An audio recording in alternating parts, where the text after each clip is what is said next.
Hey, my name's Jordan Miller, and I've been asked to hang out in Wonderbook and pick out 5 of my favorite things, which is going to be impossibly difficult. But we're going to start where I usually go in Wonderbook, which is the horror book section, specifically Uncle Stevie King's section.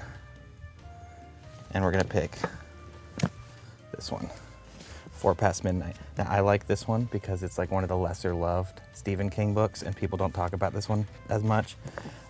It's a collection of 4 shorts. Some of them people recognize. I think Secret Windows in this one, Langoliers is in this one. But the reason I really picked this one is because of The Library Policeman, which is the 3rd story in here, which is absolutely one of the most terrifying things I've ever read. And me, in my heart of hearts, if I get a chance to make a Stephen King movie someday, that's the one I want to do. So I'm always reading Stephen King. Uncle Stevie's a big part of my life. Okay, we're in the horror and the sci-fi aisles, which is definitely my favorite place around here. I'm always picking movies off these shelves. And it's really tough picking movies because I'm the first one to do this, and there's like a billion movies in here I want to talk about. And I gotta like strike a balance between like, I want to be like a little classy, but I don't want to be too classy. You know, I want to be like a little trashy when I pick my movies because that's like who I am. So we're gonna not pick the original Godzilla, but we're gonna go with this. And also, this counts as one. It's 2 movies. This counts as one. Much like when chips come out of the bag and they stick together, that is one chip. This is one film, ladies and gentlemen. We have Godzilla versus King Ghidorah, and my favorite of the 2, Godzilla and Mothra Battle for Earth, which is a great one because Mothra is an amazing character, and any movie with Mothra in it is just better automatically. But I'm a huge Godzilla fan. Godzilla is like comfort food to me. It's stuff that I've watched since I was a kid. I watch this stuff regularly. Plus the new Godzilla movie's about to come out, so I'm like really riding that wave right now. So Godzilla, double feature every day.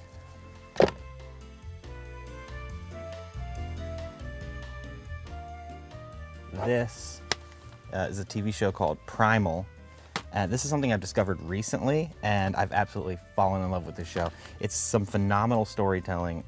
There's almost no dialogue in this entire show. It's purely caveman and a dinosaur going through adventure, but it's really, really powerful stuff. It's like, it rocks my world sometimes, and this is a really, really amazing show. And it's from the guy who did like Dexter's Laboratory and a bunch of like the shows I grew up on, and now he's just providing some like hyper-violent, hyper-emotional dinosaur adventure, and I'm here for it.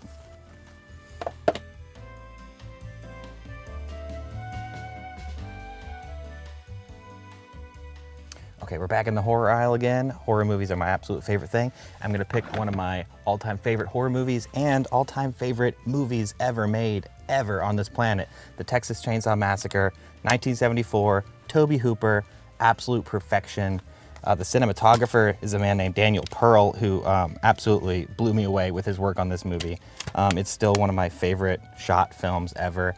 People have this really, this conception of this movie as being really, really gory or bloody or rough around the edges, and it's absolutely none of those things, but it's just an absolute piece of art, and I get unending amounts of inspiration from this film.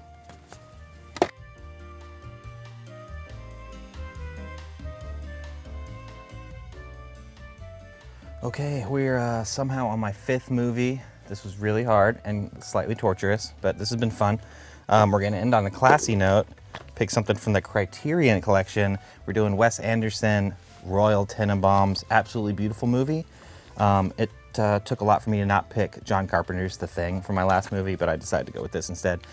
This is just a great film. Like it's peak Wes Anderson. The score is so good. The shots are beautifully composed. The characters are just really relatable.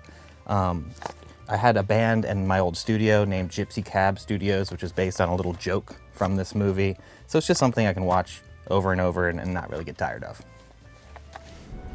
Okay, one of my favorite things to do in this store is to look at the VHSs because I still collect VHS, I still watch VHS.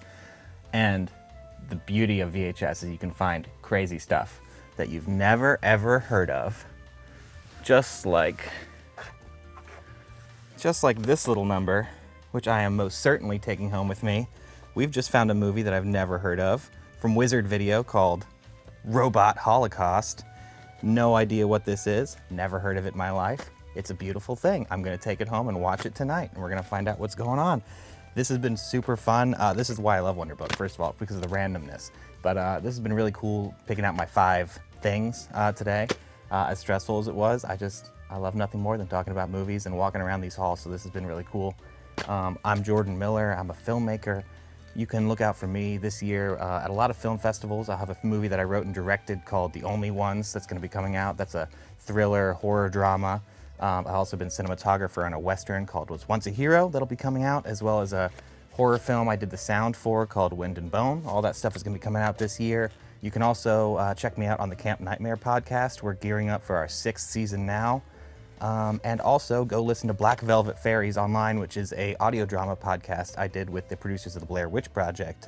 And that is has at least 2 or 3 episodes out, coming out weekly on PRX. So go check that out.